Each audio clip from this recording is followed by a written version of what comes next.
But if they go to yourdream50.com, they can register and get my free 90-minute training, literally walking you through every step of this process and how we do it. They can then take that and do it themselves. And of course, we're biased. If they want to hire us to do it, we will certainly talk to them about that too. I'm your host, Chaz Wilson. I bring you successful entrepreneurs, add valuable wisdom to your journey, and help you succeed. Welcome to Connect, Share, and Prosper. Hey everybody, welcome to this episode of Connect, Share, Prosper. I'm your host, Chaz Wilson. I am excited today for the guest that we have. You're going to learn a lot and looking for some great interaction on today's episode. Let me introduce my guest. Seth is the nation's foremost authority on growing your business with a direct response marketing podcast. Seth is the co-host of SharkPrenuer podcast with Shark Tank's Kevin Harrington, which was named the number 6 podcast to listen to in 2019. He's also the founder of the direct response marketing firm Market Domination LLC.com, and he is an 8-time best-selling author who has been interviewed on NBC News, CBS News, Forbes, Inc., CBS, Money Watch, and many more. Please welcome my guest today, Seth Greene. Thanks for being with me today on this episode. Hey, thanks so much. It's an honor to be here. I'm super excited to share with your audience. Man, so there's so many questions I want to dive into. Most importantly, I'm sure you get asked this a lot. How did you connect with Kevin Harrington? Well, I didn't connect with Kevin. I kidnapped him. So yes, that always works, right? Let's start with that. It does, without a weapon, no gun involved. He came to Buffalo, where I'm from and where we live, to speak. He founded an organization many years ago with Michael Dell and some other amazing entrepreneurs called EO, Entrepreneurs Organization. Correct. And I think it was the 25th or 3rd, some big anniversary. So he was doing a national tour, going to EO regional conferences and speaking and promoting his new book. And EO, our regional conference happened to be here in Buffalo.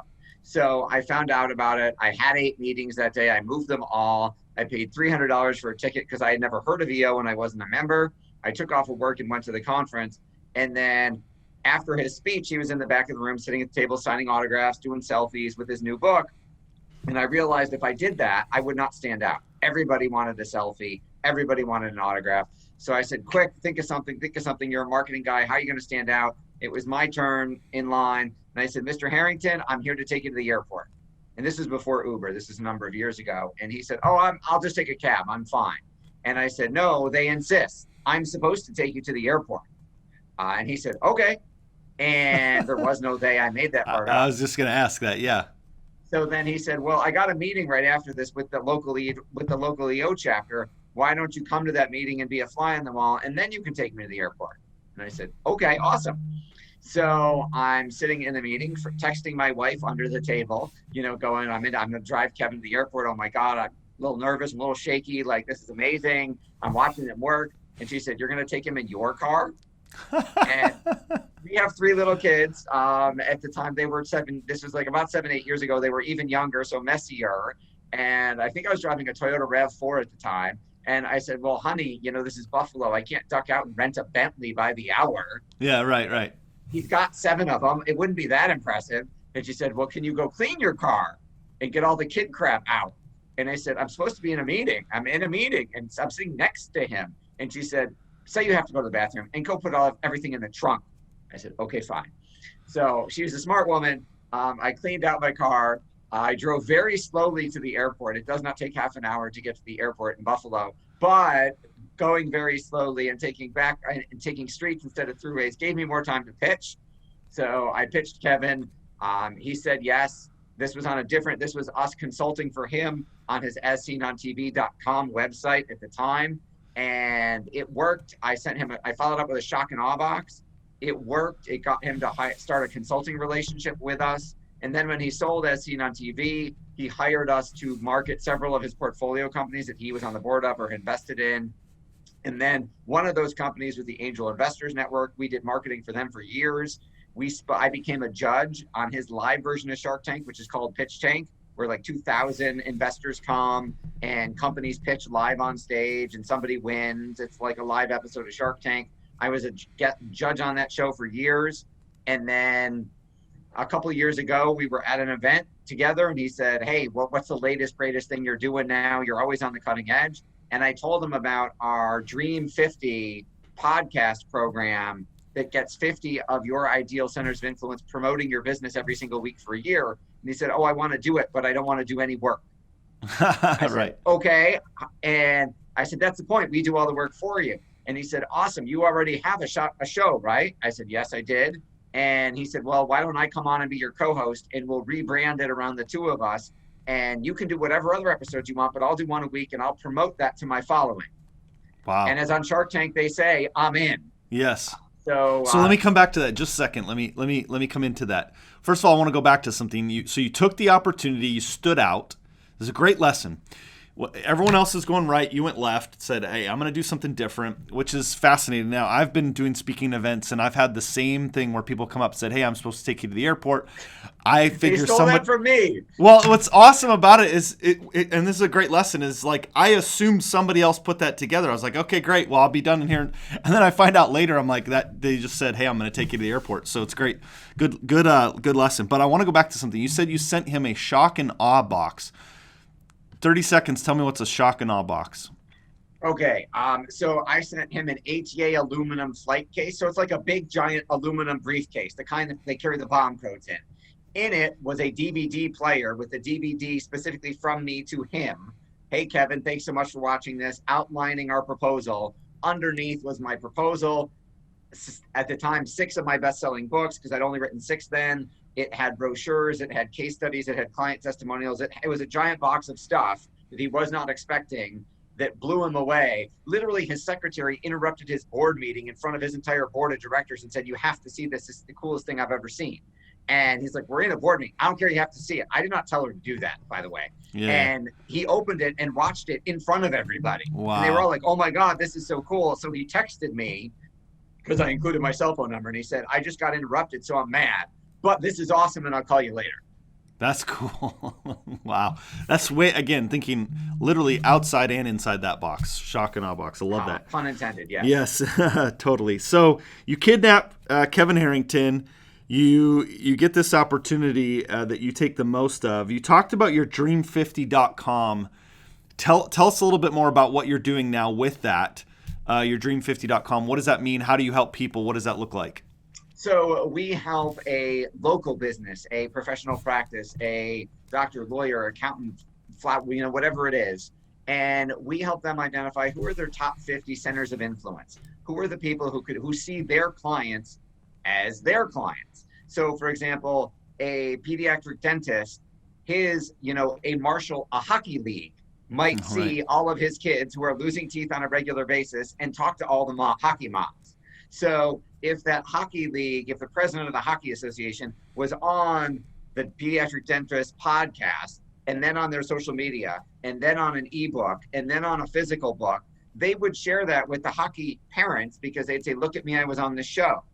And some of those moms would go, oh, I didn't know there was a pediatric dentist in the area. Or, oh, I didn't know there was someone who specialized in replacing teeth for kids when they get them knocked out at hockey.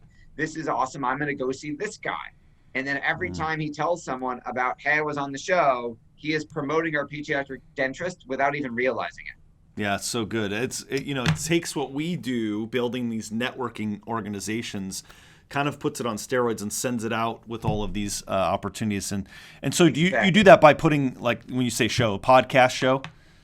Yes. So we produce the audio and the video show. We create the social media content. We write the blog posts. We produce and publish the book. It's a completely turnkey, done-for-you solution where over the next 12 months, 50 of their dream centers of influence are going to be promoting them every single week.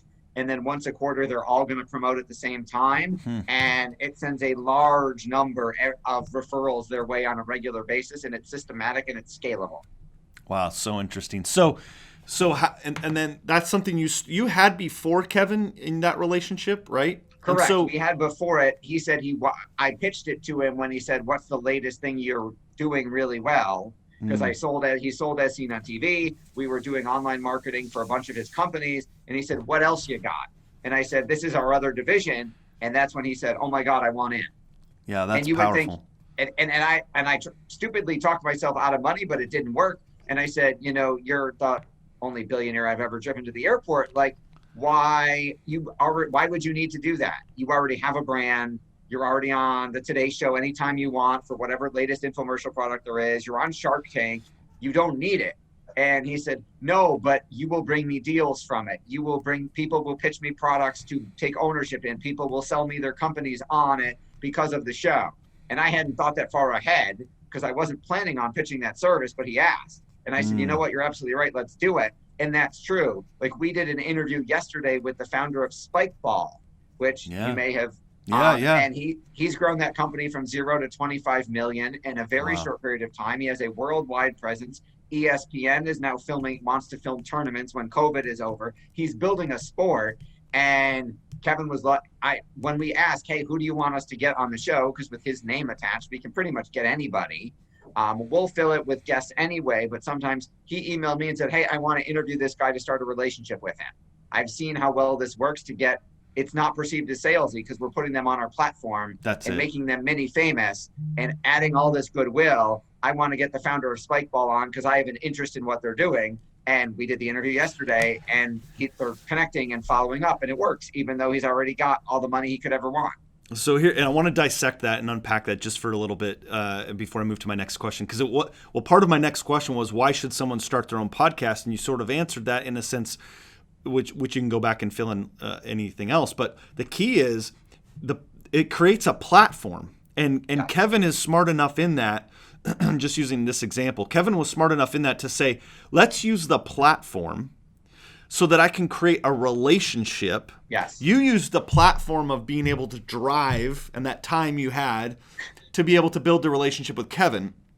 Kevin sees this podcast. Again, you're right. Does he need it? Not necessarily, but he says, I need it because it's a platform I don't currently have that gets me the opportunity for more opportunities. Correct. And so we can track tens of millions of dollars and more or more in sales and investments directly attributable to relationships we created by putting people on the show. That's one of the reasons I think everyone should have a podcast, because even for myself, I mean, it's allowed me at first when I started my podcast, I was reaching out to people. Hey, would you be on my show? Etc. That changed pretty quickly when my podcast started to get traction. And almost always now people are coming to us and we're sorting through and kind of vetting those opportunities. Yeah, we get 3 or 4 pitches a day from people and other agencies saying, can you put this guy on your show? Like, literally, we air 3 times a week. We're 2 months ahead and we still have a waiting list. Man. Yeah, and so if you want to grow that, I know you guys have had some success in growing local businesses, as you were talking about, like a pediatric dentist and so forth. So, guys, I'm here with Seth Greene, yourdream50.com. That's where you help people get in front of their local referral network by using a podcast. Yeah, because you don't have to be a celebrity to make this work. 90% of our clients are local professionals. So they're in networking groups already, and they're like, hey, I don't get enough referrals, and they want to put it on steroids. And this is the greatest way to do it, in my opinion. I'm biased. But if they go to yourdream50.com, they can register and get my free 90-minute training, literally walking you through every step of this process and how we do it. They can then take that and do it themselves. And of course, we're biased. If they want to hire us to do it, we will certainly talk to them about that too. Yeah, for sure. And I always, hiring professionals is the easiest way to cut the curve quickly. Money by speed. Yes, agreed. So you also have this Market Domination LLC.com. Tell me a little bit about that and what you're doing there. Sure. So that's the other half of our company where we drive leads and sales for our clients. So the podcast program builds you that platform and those relationships. But let's say you were a chiropractor or a lawyer or a financial advisor, and now you can't do seminars anymore because of COVID. And you can't do your webinar isn't working or whatever that is. And you need leads, you need qualified appointments, qualified people to sit in front of who know what you do, know why you do it, know how you do it, and are interested. MarketDominationLLC.com is our traffic and conversion company where we build online marketing funnels and which are lead generation websites. And we drive that paid traffic, whether it's Facebook, LinkedIn, Google, YouTube, or direct mail, to get the right prospects to respond and book appointments on our clients' calendars. Yeah, and right now, I mean, if you don't have leads, you're pretty well out of business. I mean, it is the name of the game. And so MarketDominationLLC.com, they can go there and schedule a 15-minute strategy session to get more information. Nothing will be sold on that call. You will give us your biggest marketing challenge, and I guarantee you we can come up with the idea to solve it in less than 15 minutes. It's powerful. That's powerful. So I want to go back now just to the beginning of the story. I want to ask a question that I think is interesting. It goes to the power of relationships. And so if you're willing to share, I'd love to hear just a little bit about what was your business doing? I mean, I could so relate. You talk about 3 kids. I have 5 children, and like the car when the kids are little and all that kind of stuff, and some of the relationships I met along my path. But give me a sense of what did that meeting, what did that do for you from the business standpoint? Like, where were you at, if you're willing to share, whether number of podcasts or sales or revenue or whatever, and then what subsequently happened with that relationship you developed with Kevin? Sure. Oh, wow. So there's a lot. So we probably adding him to our show took our downloads from, let's say, tens of thousands to we're now at like 200,000. So him emailing his list, posting on social media every single week, obviously dramatically helped. So it grew the show. Our total network now gets about 2 million downloads. So again, our ad revenue is up significantly because we have national advertisers like Sprint and Fortune 500 companies because his name's attached to it. So that's helped a tremendous amount. Our close rate, the number of clients who inquire about our services versus the number of ones we accept and let hire us, has dramatically increased because his testimonial is one they see about how much he loves us.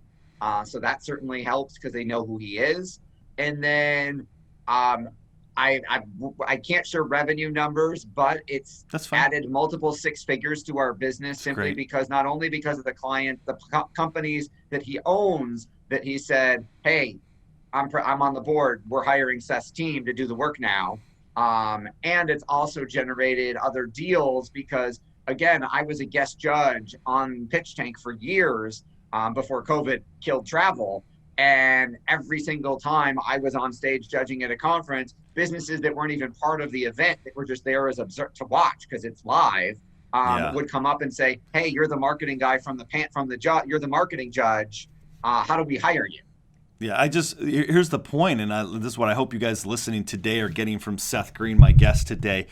Interesting note, so that's what I was trying to get to, and I know you probably know the number, but think about the dollar amount that ride to the airport has been, right? Oh, that's what I was getting to, right? So you look at where you were. Most profitable ride ever. Right. And so many people not willing to take that. There's a second thing, Seth, that I think is absolutely genius that you did. And maybe you understood this at the time and maybe not. It sounds like you did. So that's why I say it's genius. Sometimes the genius comes when you go, wow, that was a good move. But, you could build a business and try to grasp an audience. And what you understood is that Kevin had that audience. And the shortest way to do that is to build sort of, and synergize that relationship on what your product and service had and hit the relationships and leverage that. And I think that's remarkable because so many people try to put it all on their shoulders and go, I'm going to do this all by myself. And the reality is there's such a positive genius in business to go, somebody's done something. They have an audience. They've done some of that hard work. Why wouldn't I just tag into that? And there's a benefit mutually. My favorite Zig Ziglar quote is, you can get whatever you want if you help enough other people get what they want. And our service is all based on, other people, whatever business you're in, if you're a financial advisor, accountants and lawyers and whoever have your client base, this is the best way we've found in almost 20 years to get those other people to tell their client base about you. Because if you just walked in as a financial advisor to an accountant's office and said, here's 100 of my business cards, hand them to your clients, they would throw you out. They don't even know you. Yeah. But if you interview them on your show, all of a sudden they will email and tweet and post and LinkedIn message the world going, look at me, I'm on the show.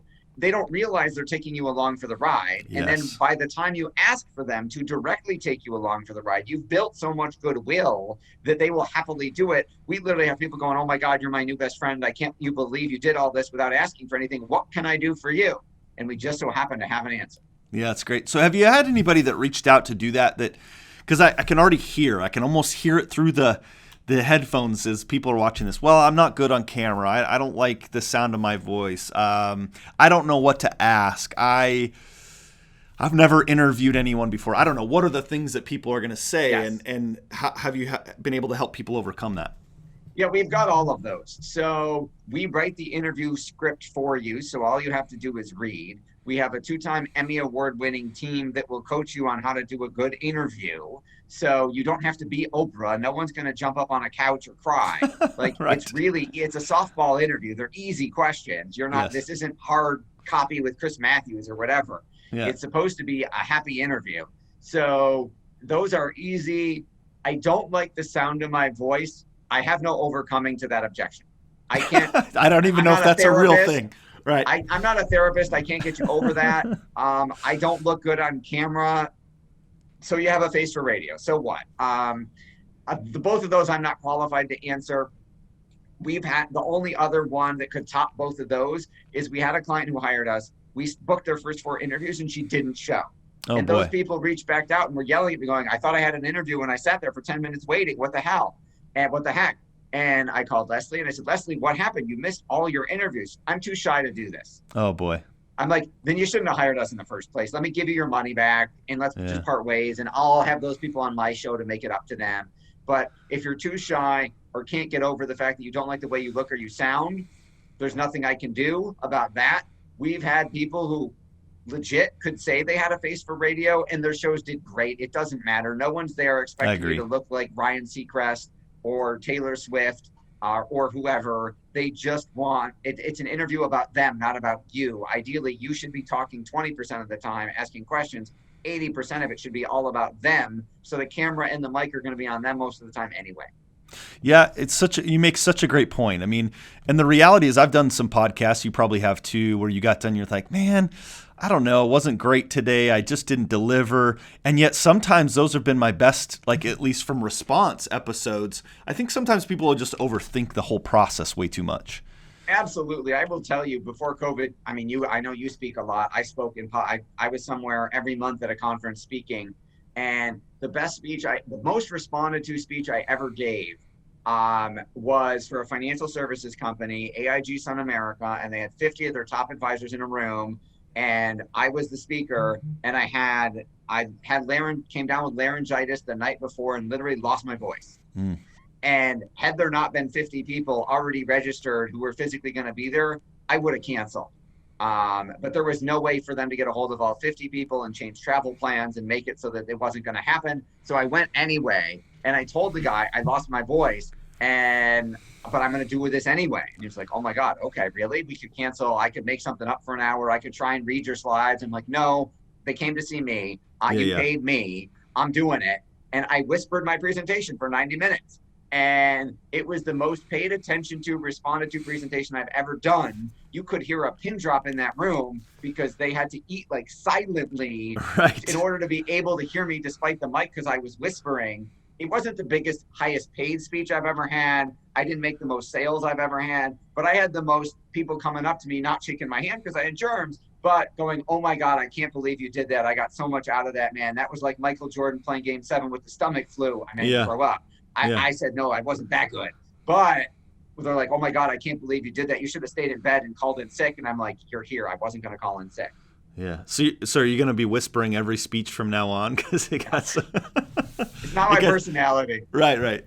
No, you make such a great point. And I think sometimes it's just we overthink the whole process. So guys, if you're listening to this and you are listening to this, you're thinking about, gosh, I don't know, should I do this podcast? You need to reach out to Seth, yourdream50.com or marketdominationllc.com if you're looking for lead generation sources, help to generate leads right now, which, by the way, that's the business we're all in, right? We sell a product or service, but at the end of the day, we need leads to sell those products or services too. So let me wrap with this question. What do you think right now, especially, in the business environment that we're in, what do you think is the biggest maybe opportunity that is there for business owners that maybe they're taking advantage of, maybe they're not, but what do you see in the marketplace right now is just an opportunity that people should be thinking about? I'll give you two. Number one, so many businesses have battened down the hatches. They have cut all marketing spend, all advertising, because they're waiting it out, or they're afraid, or they need the money and they can't afford it anymore. I would say now is the biggest opportunity to crank up your marketing because you'll show up better and you'll show up more places than ever before because you have less competition, unfortunately. Mm-hmm. And then I would say number two is participate in the conversation going on in people's head right now. So if you don't acknowledge the elephants in the room, the number of leads you generate and the number of business you do will drop dramatically. But if you capitalize on the fact that we're in a COVID pandemic, we're wearing masks, our kids don't know what they're doing for school, we've got a crazy election coming up. If you address all of that as a reason why they should be taking advantage of your product or service, you'll crush it and your business will grow bigger than it ever would before in a normal time. Man, so good. Seth, such great advice today on this episode. So many things. Where else could people follow you, get a hold of you, see the content you're producing? Okay, so we talked about yourdream50.com for the training. We talked about marketdominationllc.com if they want to talk. Obviously, facebook.com/Market Domination LLC, LinkedIn. I think I have like multiple LinkedIn accounts, so you got to find the marketing one. Twitter, I've got a YouTube channel with a couple 100,000 views on it. So we're Seth Greene with an E on the end. Otherwise, you'll get the actor. Yes, we'll definitely put all the links in there in the show notes. You guys, listen, we've been blessed today with some great information about what we need to do. Now, take a step, take action. Go to yourdream50.com, learn more about that, and reach out to Seth and his team. Because the thing is, you got to get your message out there right now, right? You're sitting on your hands or not connecting with people is not the way to grow your business, okay?